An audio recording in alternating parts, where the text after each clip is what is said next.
नमस्कार साथियों, YouTube channel study गुरुजी में मैं श्रवण जांगेड़ आप सभी प्रिय मित्रों का स्वागत करता हूं।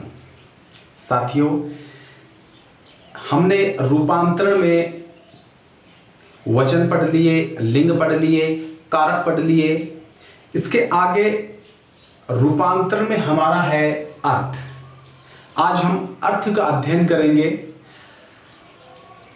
इससे पहले अगर आपने हमारे चैनल को सब्सक्राइब नहीं किया है तो सबसे पहले आप हमारे चैनल को सब्सक्राइब कीजिए, घंटे के निशान को दबाइए ताकि आने वाले वीडियो आप सबसे पहले देख सकते हैं। साथियों, आज हमारा टॉपिक है अर्थ। तो अर्थ, आपको पता है अर्थ क्या होता है? जिस शब्द को हम बोलते हैं, जो शब्द है उसका हम उच्चारण करते हैं तो हमारे दिमाग में किसकी प्रतीति होती है, हमारे दिमाग में किसका विचार आता है, वही अर्थ है। शब्द के उच्चारण में जिसकी प्रतीति होती हो, या ये भी कह सकते हैं कि इसकी परिभाषा क्या है कि शब्द के उच्चारण में जिसकी प्रतीति होती है वही उसका अर्थ कहलाता है। शब्द के उच्चारण में जिसकी प्रतीति होती है वही उसका अर्थ कहलाता है। या फिर ये भी कह सकते हैं कि क्रिया का वह रूप जिससे उसकी रीति का बोध होता है। क्रिया का वह रूप जिससे उसकी रीति का बोध होता है, उसके ढंग का बोध होता है, उसे हम क्या कहेंगे? अर्थ कहेंगे। अर्थ किसे कहेंगे हम? क्रिया का वह रूप, क्रिया का वह रूप जिससे उसकी रीति का बोध होता है, उसकी रीति का बोध होता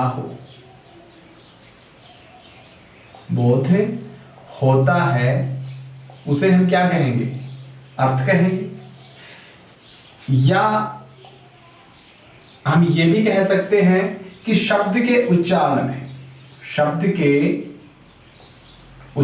में या शब्द के उच्चारण से जिसकी प्रतीति होती है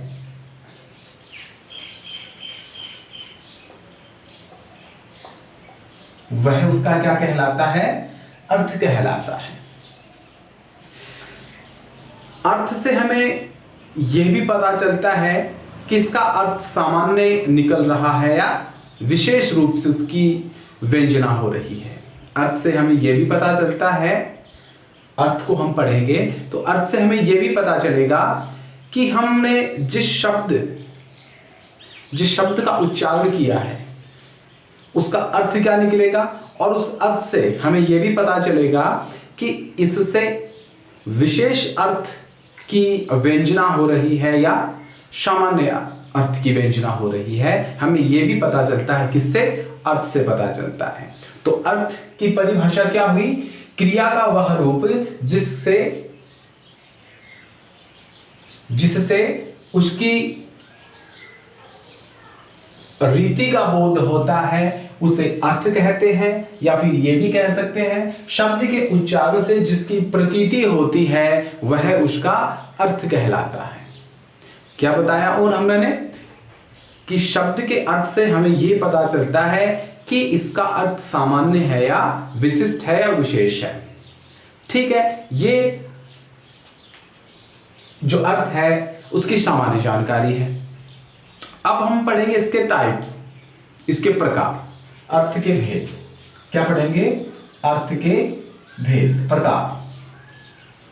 अर्थ के 5 भेद होते हैं। अर्थ के कितने भेद होते हैं? 5 भेद होते हैं अर्थ के। अर्थ के 5 भेद कौन कौन से होते हैं? पहला निश्चयार्थ,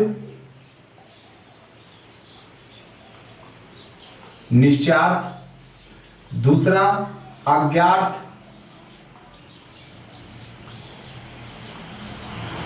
तीसरा संदेहार्थ, चौथा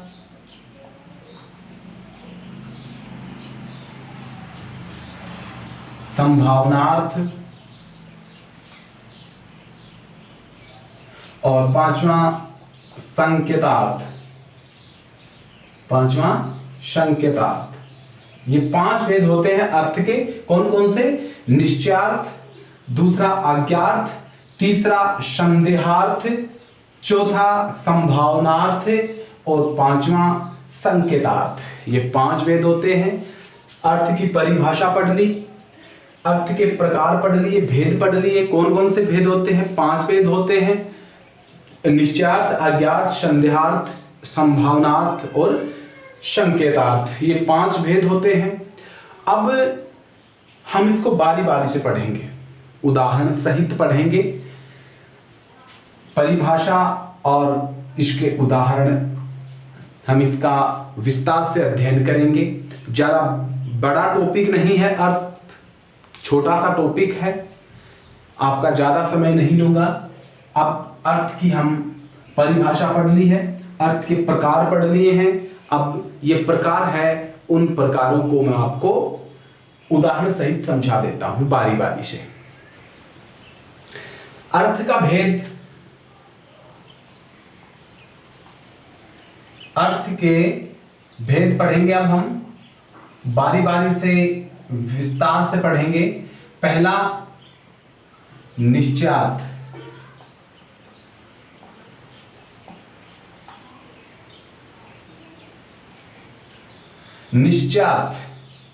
निश्चय प्लस अर्थ। निश्चयार्थ क्रिया के जिस रूप से क्रिया के व्यापार का निश्चय का बोध होता है। क्रिया के जिस रूप से क्रिया के व्यापार का निश्चय का बोध होता है या निश्चित बात का बोध होता है। क्रिया के जिस रूप से निश्चित बात का बोध होता है उसे हम क्या कहेंगे? निश्चयार्थ कहेंगे।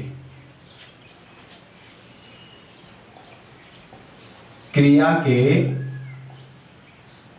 व्यापार का निश्चय का बोध होगा उसे हम क्या कहेंगे? निश्चयार्थ कहेंगे। अथवा हम ये भी कह सकते हैं, क्रिया के जिस रूप से किसी निश्चित बात का बोध होता है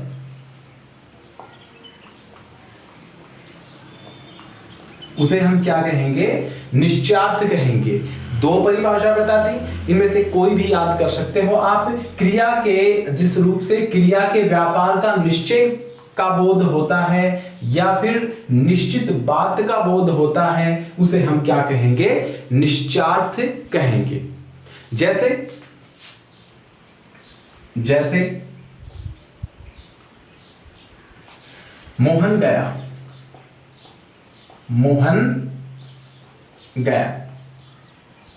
राम नहीं गया। मैं यह पुस्तक पढ़ूंगा। मैं यह पुस्तक पढ़ूंगा। देखिए, मोहन गया निश्चित बात है कि मोहन गया। राम नहीं गया, यह भी निश्चित बात है कि राम नहीं गया। निश्चित होगी तभी तो हम कहेंगे कि मोहन तो गया, मोहन गया। राम नहीं गया तो नहीं गया, यह भी निश्चित है। और मैं यह पुस्तक पढ़ूंगा मतलब निश्चित रूप से हम कह रहे हैं कि मैं यह पुस्तक पढ़ूंगा। तो इन वाक्यों में निश्चित बात का बोध हो रहा है, तो इसमें कौन सा अर्थ है? निश्चार्थ है, निश्चित अर्थ है। यह पहला अर्थ का भेद हो गया, निश्चार्थ। दूसरा प्रकार है अज्ञात।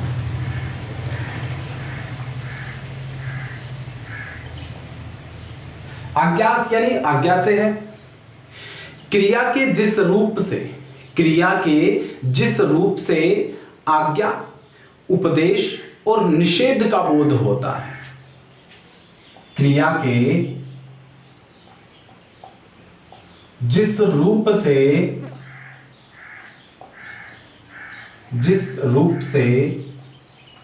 आज्ञा,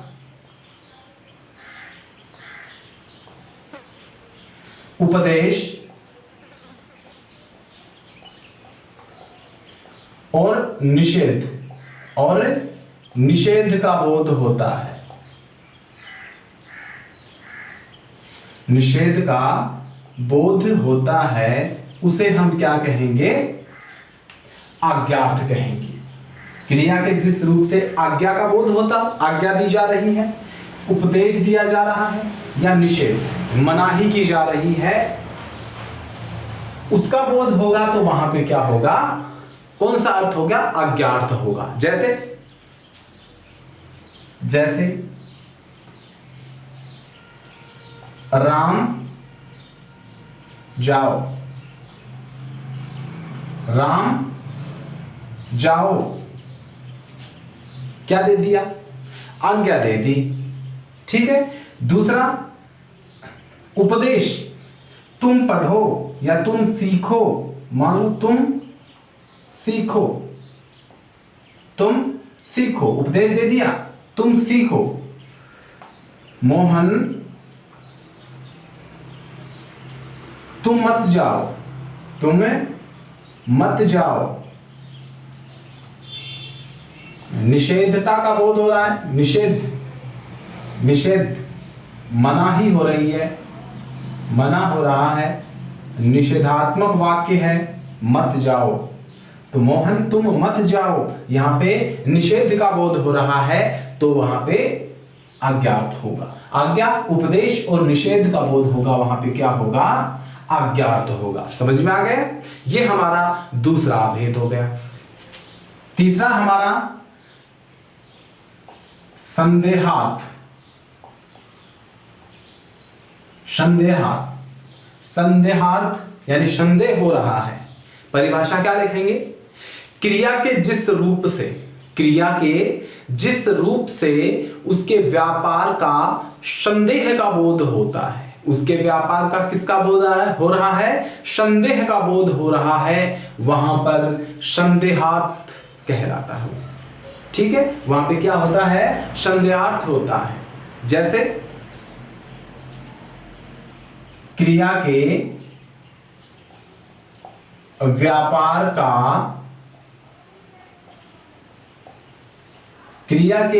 का संदेह का बोध, ये इसकी परिभाषा हो गई।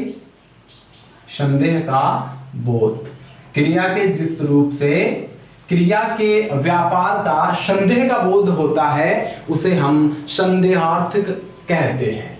जैसे राकेश आता होगा, राकेश आता होगा, मोहन गया होगा, मोहन गया होगा, मनीषा खेल रही होगी, खेल रही होगी।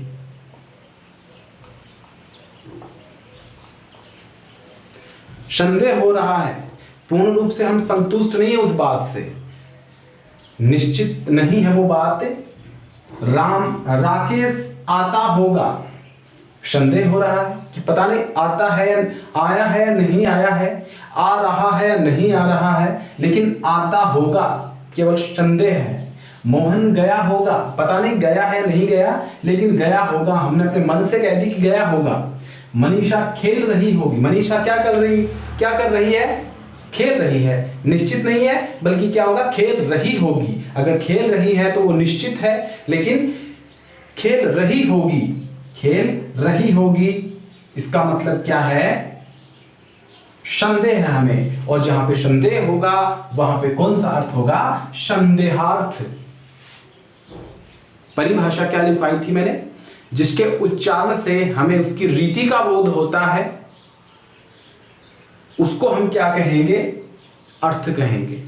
ठीक है, तो हमने ये पढ़ा, मान लो हमें ये नहीं पता संदेह अर्थ, ये जो अर्थ का भेद ये नहीं पता, केवल हमारे सामने ये एक वाक्य आ गया, मनीषा खेल रही होगी, मनीषा खेल रही होगी, इस पे कौन सा अर्थ है, नीचे 4 ऑप्शन आ जाएंगे, हम चारों ऑप्शनों में से मिला के देखेंगे कि निश्चित भी नहीं है, आज्ञा भी नहीं है, ये तीसरा भी नहीं है, और चौथा एक उसमें से दे दिया संदेह।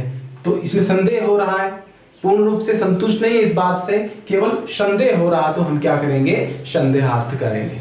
ठीक है, पता शब्द के या वाक्य के पढ़ने से ही उसके अर्थ की प्रतीति हो जाती है, उसके अर्थ की रीति का बोध हो जाता है, उसको हम अर्थ कहेंगे। और अर्थ में हम मनीषा खेल रही होगी ये पढ़ा तो हमारे मन में किस रीति का बोध हुआ, संदेह का बोध हुआ, तो इसमें संदेहार्थ अर्थ आएगा। 3 भेद हो गए हमारे। चौथा है हमारा संभावनार्थ। चौथा पढ़ते हैं,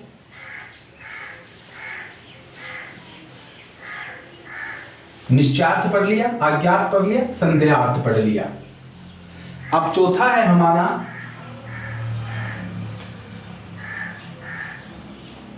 संभावनार्थ। संभावना दर्शाई जाएगी, संभावना। परिभाषा क्या लिखेंगे, क्रिया के जिस रूप से किसी संभावना का बोध होता है, संभावना का बोध, क्रिया के जिस रूप से किसी संभावना का बोध होता है उसे हम क्या कहेंगे, संभावनार्थ कहेंगे। क्रिया के जिस रूप से, क्रिया के जिस रूप से किसी संभावना का बोध,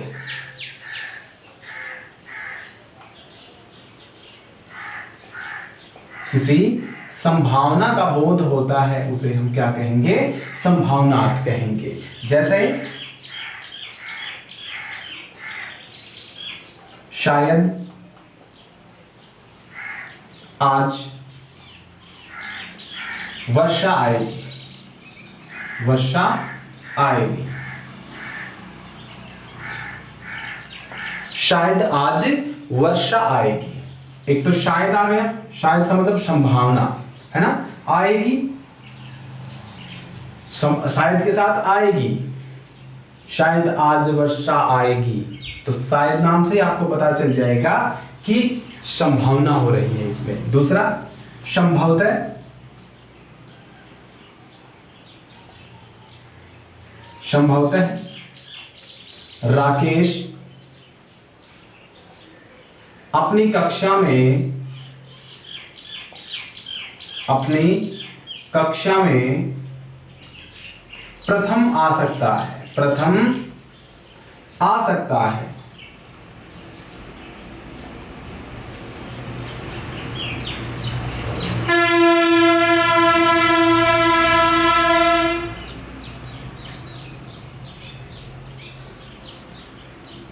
संभवतः राकेश अपनी कक्षा में प्रथम आ सकता है।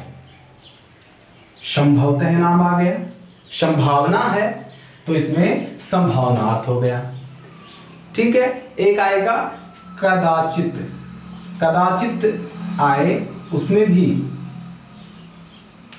संभावनार्थ आएगा। ठीक है, ये हमारा चौथा भेद हो गया अर्थ का, संभावनार्थ। पांचवा है हमारा, पांचवा पढ़ेंगे, अर्थ का पांचवा और आखिरी भेद है, अंतिम भेद है संकेतार्थ। कौन सा है? संकेतार्थ, संकेतार्थ क्या है इसकी परिभाषा? क्रिया का वह रूप, क्रिया का वह रूप जिससे किसी सशर्त का बोध होता है। सशर्त मतलब क्रिया का वह रूप जिससे किसी सशर्त, सशर्त का बोध होता है, या जिसमें किसी संकेत का बोध होता है, संकेत दे रहा होता है, किसी कार्य को पूर्ण करने के लिए एक संकेत दे रहा है या फिर एक शर्त रख रहा है। सशर्त यानी शर्त सहित, से का मतलब सहित, शर्त का मतलब शर्त, शर्त सहित, ठीक है, एक शर्त लागू कर रहा है। वो शर्त क्या होगी? जैसे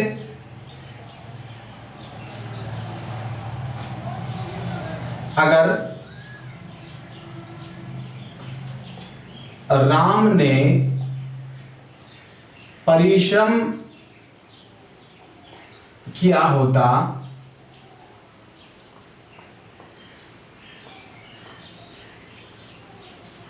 तो वह अवश्य सफल होता, अवश्य सफल होता।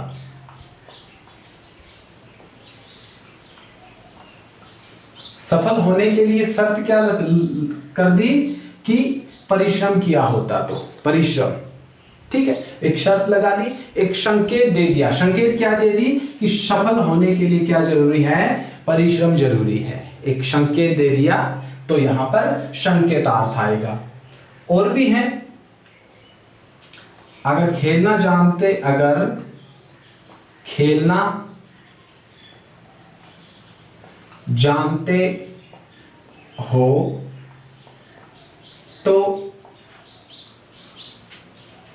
अवश्य जीतोगे, अवश्य जीतोगे। अगर खेलना जानते हो तो अवश्य जीतोगे। संकेत क्या दे दिया? जीतोगे कब? जब आपको खेलना आता है, यानी खेलना आप जानते हैं। या शर्त मान लो, शर्त मान लो कि अगर खेलना आता है तो ही जीतोगे। जीतने के लिए क्या चाहिए? खेलना आना चाहिए, ठीक है। खेल जीतने के लिए खेल आना जरूरी है, आवश्यक है, ये इसने शर्त दे दी, ठीक है। तो इसमें क्या आएगा? संकेतार्थ आएगा। तो साथियों, ये था हमारा अर्थ रूपांतरण में। इससे पहले हमने 3 टॉपिक पढ़ लिए थे, लिंग, वचन, कारक पढ़ लिए थे, आज अर्थ पढ़ लिया। इसके आगे काल पढ़ेंगे। आज हमारा अर्थ पूरा हो चुका है। आपको कैसा लगा कमेंट करके जरूर बताइए। वीडियो अच्छा लगा हो तो लाइक करना, अपने दोस्तों के साथ शेयर भी करना। पीछे के वीडियो देखने के लिए, रीजनिंग और हिंदी दोनों के वीडियो देखने के लिए नीचे डिस्क्रिप्शन में हमारा पिछले वीडियो का लिंक भी दिया गया है। हिंदी का और रीजनिंग का दोनों का लिंक दिया गया है। वहां पर जाकर आप वीडियो पीछे के देख सकते हैं। व्हाट्सएप ग्रुप का लिंक भी दिया गया है, वहां जाकर आप व्हाट्सएप ग्रुप में ज्वाइन हो सकते हैं।